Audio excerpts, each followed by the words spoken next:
मनोहर पर्रिकर चौथी बार गोवा के मुख्यमंत्री बने। पर्रिकर ने 9 मंत्रियों के साथ कामकाज संभाला। हालांकि मंगलवार को पर्रिकर को 2 बार शपथ लेनी पड़ी। पहली बार सिर्फ मंत्री पद की शपथ लेने की वजह से ये गड़बड़ हुई। बीजेपी के 2, एमजीपी के कोटे से 3, गोवा फॉरवर्ड पार्टी से 2 और 2 निर्दलीय विधायकों को मंत्री पद की शपथ दिलाई गई। मुख्यमंत्री बनने के बाद आज तक से खास बातचीत में पर्रिकर ने विधायकों को खरीदने की बात से साफ इनकार किया।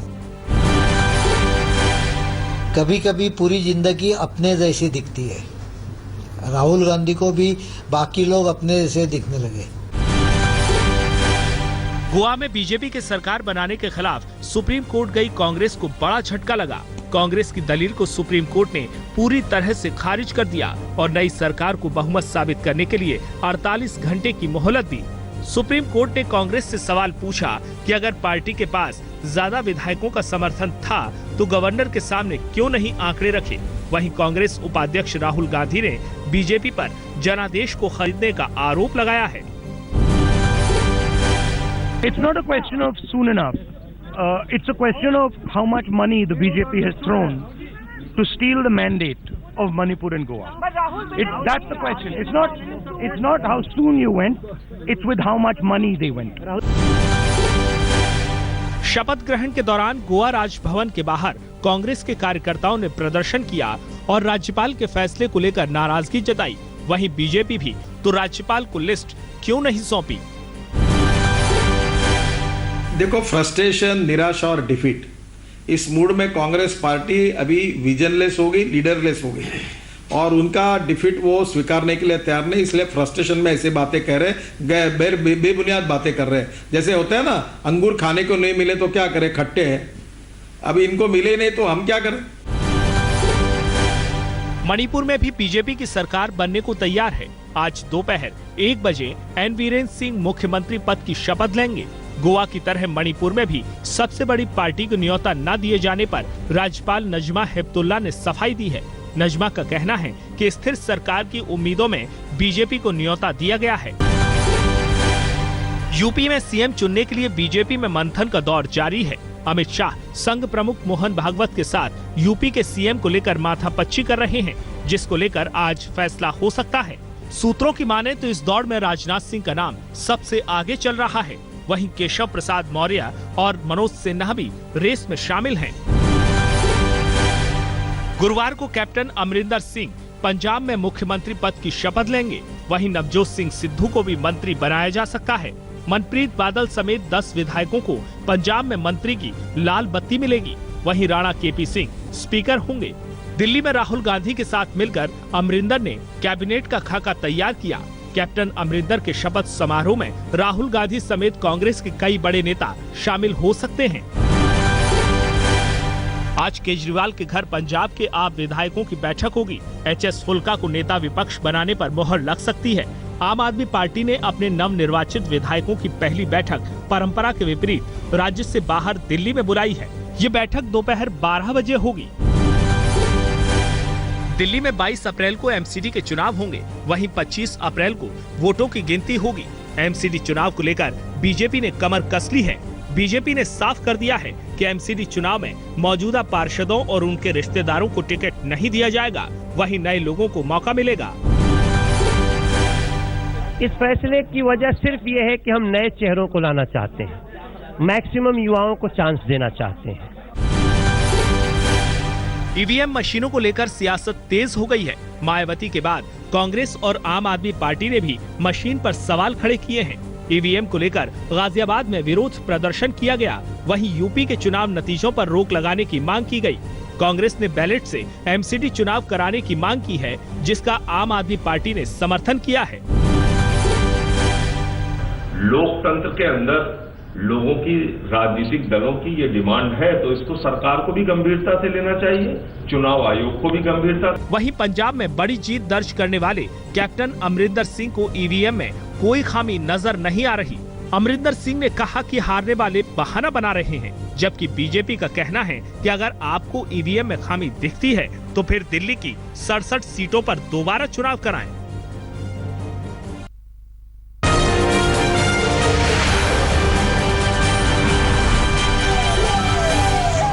सुल्तानपुर राष्ट्रीय राजमार्ग पर ट्रक और पिकअप गाड़ी की टक्कर में 7 श्रद्धालुओं की मौत हो गई है, जबकि 1 दर्जन से अधिक लोग घायल हैं। बताया जा रहा है कि लोग ईंट भट्टा मजदूर हैं और अयोध्या दर्शन कर सुल्तानपुर लौट रहे थे। घटना के बाद से ट्रक ड्राइवर फरार है। दिल्ली के नेपसराय इलाके में 5 साल की मासूम के साथ दुष्कर्म का मामला सामने आया है। आरोप है कि जब बच्ची के माता पिता काम पर गए हुए थे, तब पड़ोसी ने बच्ची को टॉफी बिस्किट के बहाने घर बुलाया और उसके साथ रेप किया। मेडिकल जांच में रेप की पुष्टि के बाद पुलिस ने एफआईआर दर्ज कर आरोपी को गिरफ्तार कर लिया है। दिल्ली के गोविंदपुरी इलाके में होली की शाम मानवता को शर्मसार करने वाली घिनौनी घटना सामने आई है, जहां एक 7 साल की बच्ची को पार्क से किडनैप कर उसके साथ दुष्कर्म की घटना को अंजाम दिया गया, जिसके बाद उसके घर से दूर मार्केट में छोड़ दिया गया। मामले में पुलिस की ढिलाई को देख स्थानीय लोगों ने सड़क को जाम कर दिल्ली पुलिस के खिलाफ प्रदर्शन किया, जिसके बाद पुलिस ने बच्ची के बयान पर एफआईआर दर्ज की। बच्ची को गंभीर हालत में अस्पताल में भर्ती कराया गया है। मध्य प्रदेश के बैतूल में एक सरकारी कॉलेज में पढ़ने वाली लड़की को उसके पड़ोसी ने कैरोसिन डालकर जिंदा जला दिया। आरोपी पिछले 2 साल से लड़की पर शादी करने का दबाव बना रहा था। लड़की लगातार शादी से इनकार कर रही थी। लड़की करीब 80% जल चुकी है, जिसे गंभीर हालत में अस्पताल में भर्ती कराया गया। गाजियाबाद में लूट की तस्वीर सीसीटीवी कैमरे में कैद हो गई। डीएलएफ कॉलोनी में अपने घर से सब्जी खरीदने निकली महिला से बेखौफ बाइक सवार बदमाशों ने गन पॉइंट पर चेन लूट ली। विरोध करने पर जान से मारने की धमकी दी और पिस्टल लहराते हुए फरार हो गए। जबकि लूट की दूसरी तस्वीर कविनगर की है। यहाँ एक महिला से बाइक सवार बदमाश दिन दहाड़े सड़क पर पर्स लूटकर फरार हो गया। गोंडा में होली की शाम एक 3 साल के बच्चे की गोली लगने से मौत हो गई। बताया जा रहा है कि कुछ बच्चे सड़क पर होली के दिन डांस कर रहे थे। तभी एक युवक ने बच्चों को सड़क से हटने के लिए कहा, जिसके बाद बच्चों के साथ उसकी बहस हो गई। युवक ने गुस्से में गोली चला दी, जिसमें मासूम की जान चली गई। सूरत पुलिस ने 28,68,000 रुपए के पुराने नोटों के साथ 5 लोगों को हिरासत में लिया है। ये नोट 1000 और 500 के हैं। पुलिस को आयकर विभाग की ओर से जानकारी मिली थी कि कुछ लोग गाड़ी से पुराने नोट लेकर जा रहे हैं, जिसके बाद तलाशी अभियान चलाया गया और पुलिस को पुराने नोटों के बंडल बरामद हुए। बिहार के पूर्व मंत्री की बेटी के साथ यौन शोषण के मामले में फरार चल रहे आरोपी निखिल प्रियदर्शी और उसके पिता पूर्व आईएएस कृष्ण बिहारी को गिरफ्तार कर लिया गया है। इन दोनों की गिरफ्तारी उत्तराखंड के पौड़ी गढ़वाल स्थित एक गेस्ट हाउस से हुई है। पुलिस पिछले 2 महीने से निखिल को ट्रेस कर रही थी। बिजनौर में रोडवेज बस स्टैंड पर यात्री की जेब काट रहे जेब कतरे की लोगों ने जमकर पिटाई कर दी। इससे भी जब उनका मन नहीं भरा तो उसको पूरे रोडवेज परिसर में पीटते हुए घुमाया गया। इस दौरान जेब कतरा लोगों से मदद की गुहार लगाता रहा, लेकिन किसी ने उसकी मदद नहीं की।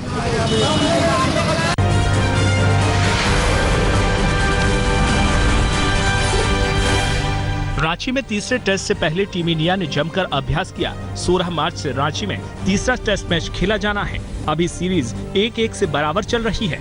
मैच से पहले टीम इंडिया के कोच अनिल कुंबले ने साफ कर दिया कि रांची में भी टीम इंडिया के आक्रामक तेवरों में कमी नहीं आएगी। वो टीम इंडिया के नेचुरल खेल के साथ छेड़छाड़ नहीं करेंगे। अक्षय कुमार ने अपनी आगामी फिल्म पैडमैन की शूटिंग शुरू कर दी है। फिल्म के निर्देशक आर बाल्की हैं। ये फिल्म अरुणाचलम मुरुगन-नाथम के जीवन पर आधारित है, जिन्होंने पहली बार देश में किफायती कीमत वाले सैनिटरी नैपकिन इजाद किए थे।